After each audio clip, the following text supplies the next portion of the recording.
Okay guys, time check 1:45 in the morning. I-record ko to kasi gusto kong i-share yung nangyari ngayong gabi lang.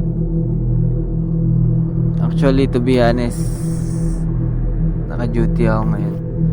Diyan sa Jollibee. Tapos din ako banda dyan sa may harap. Naka-idlip ako ng ato ko.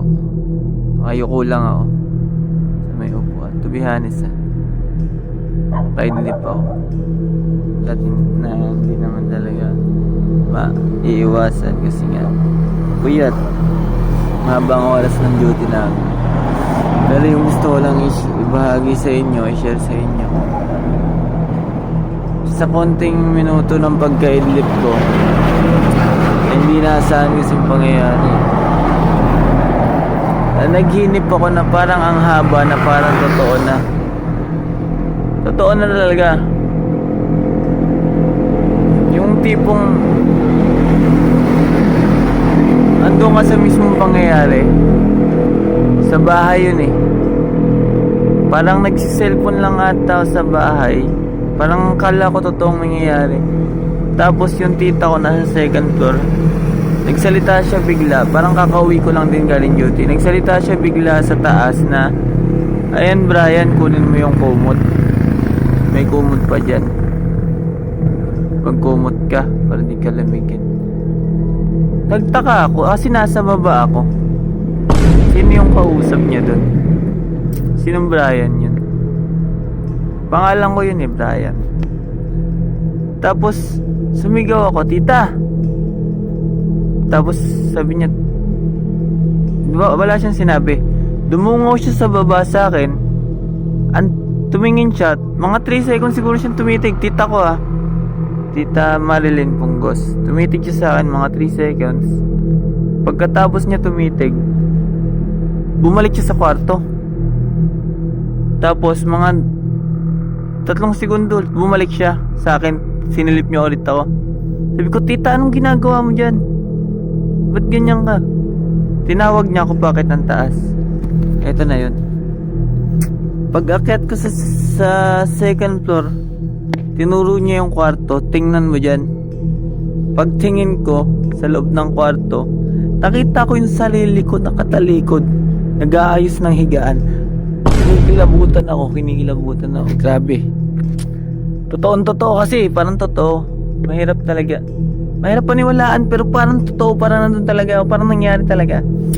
Tinititigan ko yung sarili ko, yung paborito ko pang damit na jersey na Brian yung nakasulat sa likod, yun yung nakita ko. Nakatalikod, akma sa buhok ko, nagtutupi ng nag-aayos ng higaan. Tinuro ni tita, nasa likod ko si tita. Tapos yung humarap ako, para akong na-freeze na nakatingin sa kanya. Bigla siyang humarap sa akin na walang muka, black. Pero yung buong katawan, yung buong hugis, nakatalikod siya, nakaganyan siya. Bigla siyang gumanon sa akin. Ang mukha niya black lahat. Eto hanggang dito black. Yung buong katawan, yung hugis ng mukha, yung buhok, ako talaga, nakaharap sa akin. Ewan ko lang kung naranasan nyo na rin, pero I think parang ako pa lang ata nakaranas ng ganito kasi sa dami ng panaginip na daanan ko, ngayon lang na-experience ng ganito. So yun na nga nangyari. Nakita ko yung mukha niya na black, nakatitig sa akin ng ganun. Syempre masyashock ako eh. Na-freeze ako, biglang napatras ako, pero wala na sa usapan. Di ko na napansin ko na nandito pa si tita sa likod ko sa panaginip yun. Nakatitig na lang ako sa kanya. Tinapangan ko. Bali, pagtitig ko sa kanya, yung takot, nagulat ako. Yung tipong pakiramdam mo na natakot ka sa panaginip, parang totoo. Nagulat ako, tapos sabi ko, Bakit? Anong nangyayari? Anong ginagawa mo? Anong ibig sabihin nito? Sinabi ko yun sa sarili ko. Kasi nagulat talaga ako na wala siyang mukha, pero sarili ko, nakaharap siya sa akin.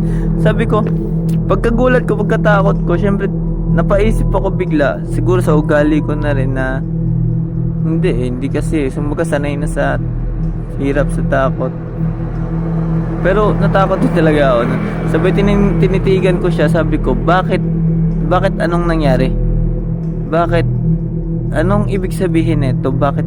Parang gusto kong sabihin, bakit ganyan? Bakit ganito nangyayari? Bakit ganyan yung mukha mo? Ba't sarili ko nakikita ko? Yun yung gusto kong sabihin nun. Pero mutal-utal ako, bakit? Anong nangyari? Bakit? Anong ibig sabihin nito?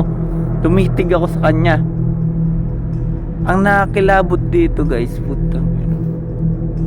Sorry.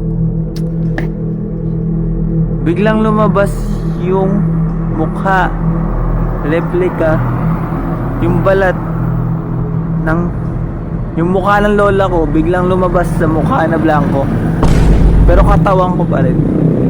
Ang sakit na ewan kung anong ibig sabihin, na parang ang bigat sa pakiramdam eh. Nakita ko na bakit ano nangyari, anong ibig sabihin nito. Biglang lumabas yung mukha ng mga 2 seconds lang, may lumulubog na kulubot na mukha ng lola ko lumabas, pero katawan ko pa rin niya. Nakatitig lang siya ng ganun. Mukha ng lola ko lumabas, nakaharap sa akin. Pero walang mata. Yung mukha lang, yung hugis na mukha, yung sa blanco, lumabas bigla na humarap sa akin. Tapos ayun na, doon na paatras ako. Eto, nagising ako. Pero di ako nagising, binangungot ako. Kasi yung nakita ko yun, biglang may nagsalita sa likod ko, nakita mo na yung tita ko.